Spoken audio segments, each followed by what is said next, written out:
ایک لمحے کے لیے سوچی، جب ہم ماڈرن سیٹلائٹ کی امیجی سے ورلڈ میپ کو دیکھتے ہیں تو آپ کو وہاں ملتا ہے ایک ایسا راز جو 4000 سال پہلے صرف آنکھ، دھوپ اور ستاروں کی مدد سے حل کیا گیا تھا۔ جی ہاں، میں بات کر رہا ہوں ایجپشین پیرامڈز کی، جو صرف پتھروں کے ڈھیر نہیں بلکہ وہ نشان ہیں جو زمین پر آسمان کے ساتھ مل کر بنائے گئے ہیں، جہاں پر ڈائریکشن کو بالکل پرفیکٹ بنایا گیا ہے۔ ناظرین، آج ہم پیرامڈز کو بناتے وقت پیش آنے والی مشکلات کے بارے میں جانیں گے، جو آپ کو نئے طریقے سے سوچنے پر مجبور کر دے گی۔ اگر آپ گیزا کے پیرامڈز کو سیٹلائٹ سے دیکھیں تو ایک چیز آپ کو حیران کر دے گی، ہر پیرامڈز کا فیس بالکل نارتھ، ساؤتھ، ایسٹ اور ویسٹ ڈائریکشن میں الائنڈ ہے، وہ بھی صرف 0.067 ڈگری کے فرق کے ساتھ۔ یعنی اسکیل، کمپس یا جی پی ایس کے بغیر یہ لوگ ایگزیکٹ ڈائریکشن کا پتہ کیسے لگاتے تھے؟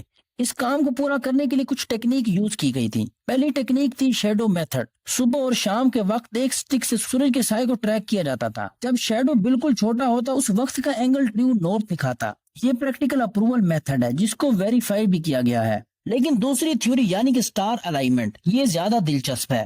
مصری لوگوں نے خاص سٹار کا یوز کیا جس کا نام تھا تھوبن۔ آج سے قریب 4000 سال پہلے نارتھ سٹار تھوبن تھا، اور رات کے وقت پلم الائن کے نیچے سے دیکھ کر پیرامڈز کی الائنمنٹ طے کی جاتی تھی۔ ڈائریکشن امیجن کرنے کے لیے پیرامڈز ایجپشن نے یوز کیا اے فریمز، پلم باکس اور اسی طرح جی پی ایس اور لینس کے بغیر صرف آنکھ کی نظر، عقل کے سکیلز اور وقت کے انتظار کی مدد سے ڈائریکشن کو امیجن کیا گیا۔ اب پیرامڈ بن گیا، الائڈ بھی ہو گیا، لیکن ابھی بھی سوال یہ ہے کہ آخر کس طرح پیرامڈز کے اندر کمپلیکس ڈیزائنز اور سیکرٹ چیمبر بنائے گئے۔ باہر سے دکھنے پر پیرامڈ صرف پتھر کا ایک ٹیلا لگتا ہے، لیکن جب اندر جائیں تو ہر کونے میں چھپا ہوتا ہے ایک نیا راز، اور صرف ایک نہیں بلکہ کئی چیمبرز اور کچھ ایسے راستے جو کہیں نہیں جاتے۔ یہ ڈیزائن تھا یا پھر محض ایک دھوکہ؟ دی گریٹ پیرامڈ آف کوفو میں 3 مین چیمبر ہیں: کنگز چیمبر، کوئنز چیمبر اور سبٹرینین چیمبر، اور ان تک جانے کے لیے تنگ راستوں اور کنفیوز کر دینے والے ٹنل کا یوز کیا گیا ہے۔ اتنے کمپلیکس ڈیزائن کسی شوق کے لیے نہیں تھے، بلکہ اس لیے تھے کہ کہیں گریٹ روبر اندر نہ جا سکیں۔